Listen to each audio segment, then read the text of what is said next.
Man, we got a heat wave coming up. So before things get too hot, I just wanted to spend a few minutes out in the garden making a short video talking about the multiple things I do in my garden right now to prevent large animals, rabbits, deer, groundhogs from getting in and wrecking everything. To start out, I would say this is the main defense. This short, maybe 4-foot high fence was installed when I moved onto the property. It's been pretty well. The gate isn't my favorite, and I've had to patch with some chicken wire. I think a rabbit was sneaking in through that hole. But it seems to be doing fine. It seems to be preventing, besides that hole, rabbits, gophers, etc. from worming their way into the garden. A short fence like that will not do much in the way of deer. They can easily jump over anything 6, even 7 feet high. The surefire deer defense is like an 8-foot high wall or solid, sturdy fence. I don't really have money for that, so I opted for a cheaper solution. I bought these 8-foot high T-posts just in case the cheaper solution didn't work out and I needed to install an actual fence. And then I spent pennies essentially on a lot of fishing line. The idea with the fishing line is not that it really stops the deer from getting in. It's actually not even high enough. Like, the deer could easily jump over this. The idea is it's really hard to see and kind of confusing and scary and awkward when the deer bump into it in the middle of the night. In fact, I've bumped into it a couple times already, and it's awkward, confusing for me too. So I have it running at about like 1-foot intervals around the garden, up to maybe 5 feet in height. This is a section here that's shorter, and I can easily put my foot on it to walk over. I found that it does a really good job at keeping the deer out of this part of the garden. I think it just kind of helps direct them elsewhere.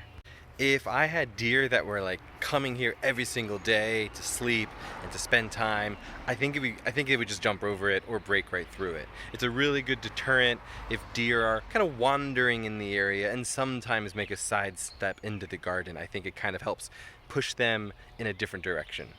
I've even started doing this across the whole property. The deer like to walk up from that driveway across the road, and they obviously don't like hanging by the road or hanging here, but they'll run up this hedgerow and kind of hang out back here where there's a lot of safety, they think, from predators, and they're pretty far away from other humans and stuff. So my goal has just been to make that kind of awkward for them and to help them find a different path or a different route. So I have more fishing line from the mailbox here up to this T-post, and that T-post is tied to a tree here.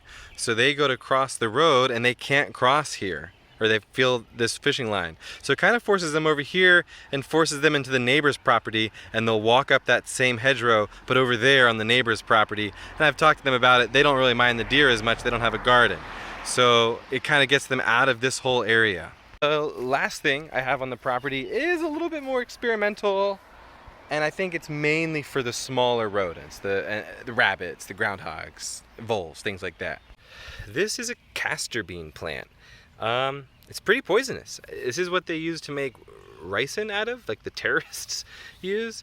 They use that. It's like all throughout the plant, especially like the beans.